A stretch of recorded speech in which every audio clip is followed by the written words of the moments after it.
मंत्री खड़े हैं वो आज माफी मांग रहे हैं, जब 600-700 किसान शहीद हो चुके हैं। क्यों मांग रहे हैं? क्या ये देश समझ नहीं रहा है कि चुनाव आ रहे हैं?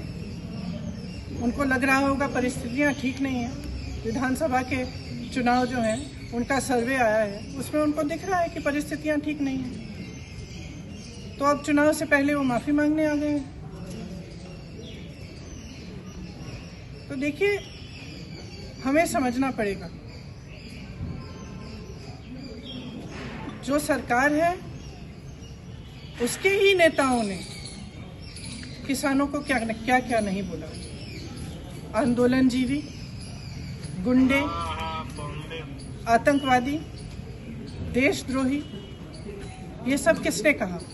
जब ये सब कह रहे थे तो क्या हुआ? प्रधानमंत्री जी चुप क्यों थे?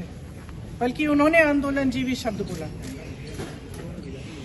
जब किसानों की हत्या हो रही थी, जब किसानों को मारा जा रहा था, जब लाठियां बरसाई जा रही थी, जब उनको गिरफ्तार किया जा रहा था, तो कौन कर रहा था? आपकी ही तो सरकार कर रही थी।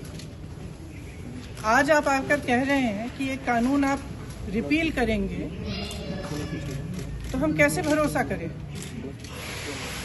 हम आपकी नियत पे कैसे भरोसा करें? शहीद दलजीत सिंह के परिवार की ओर गया, जो बहराइच के गांव में रहते हैं। मैं उनसे मिली थी, उनकी पत्नी पर मेरा ध्यान गया। जब मैं उनसे मिलने गई, उन्होंने मुझे कहा उनकी एक 19 साल की बेटी है, एक 13 साल का बच्चा है। तो हमारी बातचीत हुई परिवार वालों से, उन्होंने कुछ ज़्यादा कहा नहीं, चुपचाप बैठी थी। अंत में जब हम जाने वाले थे तो मेरे पास आए, उन्होंने कहा कि मुझे बहुत डर लग रहा है, मैं अपने पति के बिना इन दोनों बच्चों को कैसे संभालूंगी। अपनी बेटी के लिए डर है, हम यहाँ अकेले रह रहे हैं, डर है। किसी वजह से मेरा ध्यान उन पर गया, क्योंकि मैंने सोचा कि वो क्या सोच रहे होंगे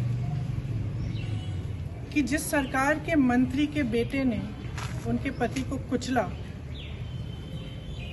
जो प्रधानमंत्री उसी दिन, शायद उसके अगले दिन लखनऊ आए, या शायद उसके 1-2 दिन पहले लखनऊ में थे। लखनऊ से उनका घर 15 मिनट में पहुंच सकते थे हेलीकॉप्टर में।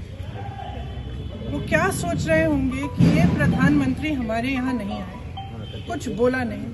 उन्होंने पूरी तरह से हथियारों का की ओर गया, जो बहराइच के गांव में रहते हैं।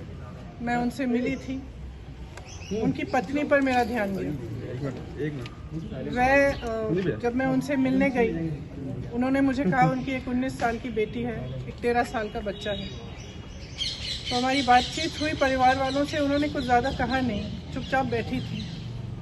अंत में जब हम जाने वाले थे तो मेरे पास आए, उन्होंने कहा कि मुझे बहुत डर लग रहा है, मैं अपने पति के बिना इन दोनों बच्चों को कैसे संभालूंगी। अपनी बेटी के लिए डर है, हम यहाँ अकेले रह रहे हैं, डर है। किसी वजह से मेरा ध्यान उन पर गया, क्योंकि मैंने सोचा कि वो क्या सोच रहे होंगे कि जिस सरकार के मंत्री के बेटे ने उनके पति को कुचला,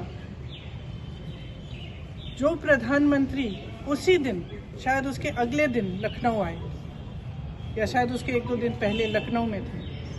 लखनऊ से उनका घर 15 मिनट में पहुंच सकते थे हेलीकॉप्टर में। वो क्या सोच रहे होंगे कि ये प्रधानमंत्री हमारे यहाँ नहीं आए,